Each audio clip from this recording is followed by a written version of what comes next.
વાત કરીશું એક મહત્વના સમાચાર વિશે। મહત્વના સમાચાર મળી રહ્યા છે તો અયોધ્યા રામ મંદિરને બોમ્બથી ઉડાવી દેવાની ધમકી આપવામાં આવી છે। રામ મંદિરને બોમ્બથી ઉડાવવાની ધમકી આપવામાં આવી છે।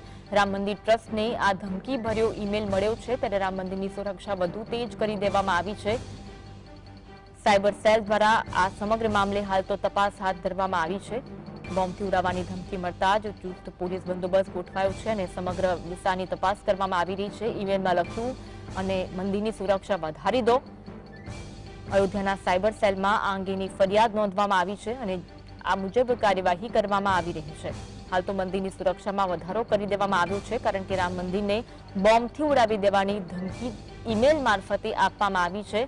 રામ મંદિર ટ્રસ્ટને આ ધમકી ભર્યો ઈમેલ મળ્યો હતો કે રામ મંદિરની સુરક્ષા વધારી દો। રામ મંદિરને બોમ્બથી ઉડાવી દેવાની ધમકી આપતો ઈમેલ મળ્યો છે। સાયબર સેલ દ્વારા આ તપાસ હાથ ધરવામાં આવી છે।